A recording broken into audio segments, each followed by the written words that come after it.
सैयदना गौस आज़म रदी अल्लाह ताला अन्हो की निस्बत से पूरे आलम इस्लाम के अंदर मुसलमान हर महीने 11वीं शरीफ की महफ़िल का जो एहतमाम करते हैं, तो कुछ गलतफहमी के अंदर मुब्तला लोग दूसरों को गलतफहमी के अंदर मुब्तला करते हैं कि 11वीं शरीफ का सबूत कहाँ से है। इस चीज़ को जानिए कि 11वीं शरीफ किस चीज़ का नाम है। 11वीं शरीफ नाम है कुरान पाक की तिलावत, नात ख़्वानी और लोगों की इस्लाह के लिए वाज़ व नसीहत का एहतमाम करना और आए हुए मेहमानों के लिए लंगर का एहतमाम करना, उनकी ज़ियाफ़त करना। सरकार गौस आज़म रज़ी अल्लाह ताला अन्हो हर महीने एक ख़ास महफ़िल का एहतमाम करते। उसके मक़ासद क्या थे? लोगों की तरबियत करना, वाज़ व नसीहत करना। अब ज़ाहिर है दूर दराज से जो लोग आते हैं उनके लिए लंगर का एहतमाम किया जाता, तो ये शरअन कहीं भी ममनू नहीं है। तो सरकार गौस आज़म रज़ी अल्लाह ताला अन्हो लंगर का एहतमाम करते उन लोगों के लिए जो आपके पास कुरान और सुन्नत का नूर हासिल करने के लिए, शरीयत मुताहरा का फैज़ हासिल करने के लिए आते।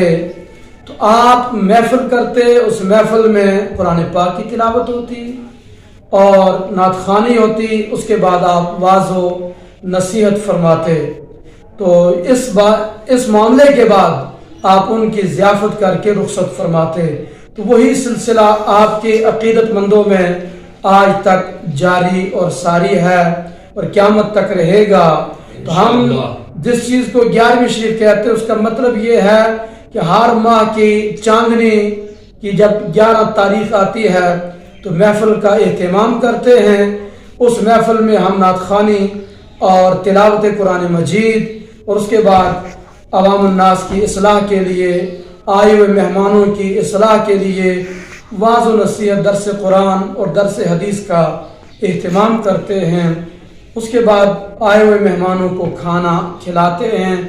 इन अज्जा में से कोई भी जुज़ कुरान की तिलावत हो या तिलावत के बाद नात ख़्वानी हो या लोगों की इस्लाह के लिए गुनाहों से बचाना, नेक अमाल की तरगीब देना, इनमें से कोई भी चीज़ नाजायज़ नहीं है, बल्कि ये तो अम्बिया अलैहिस्सलाम की सुन्नत है। कुरान की तिलावत करना और हुजूर की शान बयान करना, ये तो कुरान के अंदर मौजूद है। अम्बिया अलैहिस्सलाम ने अपने अपने अदवार में हुजूर की शान बयान की और आज तक हुजूर की उम्मत हुजूर की शान बयान करती चली आ रही है।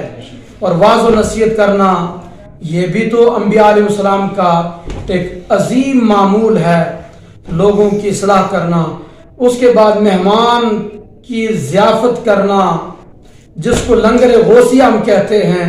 तो ये ज़ियाफ़त वही है जो सुन्नत अम्बिया अलैहिस्सलाम है।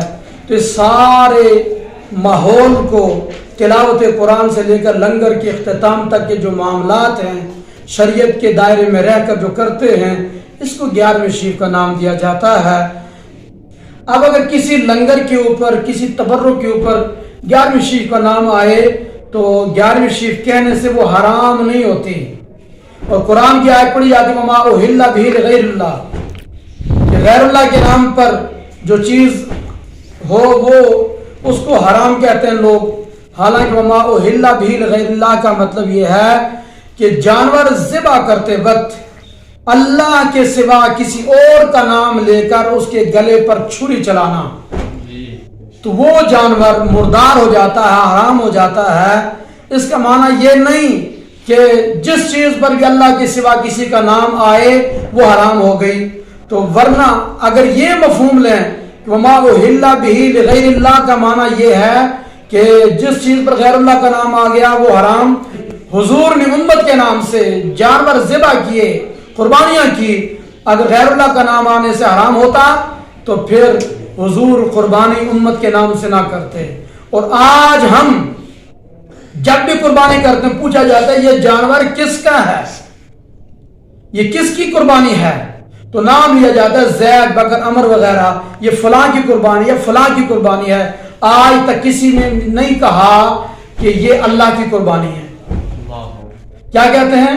یہ فلاں بندے کی قربانی ہے۔ اب اس جانور پر فلاں بندے کا نام آ گیا، اگر غیر اللہ کا نام آنے سے چیز حرام ہو جاتی پھر کبھی کسی کی قربانی جائز نہ ہوتی۔ تو غیر اللہ کا نام کسی چیز پر آنے کا مطلب یہ ہے کہ جب جانور ذبح کریں اس کے گلے پر چھری چلائیں، اس وقت بسم اللہ اللہ اکبر کے بجائے کسی بندے کا نام لیں اور چھری چلا دیں تو وہ جانور مردار ہو جاتا ہے، حرام ہوتا ہے۔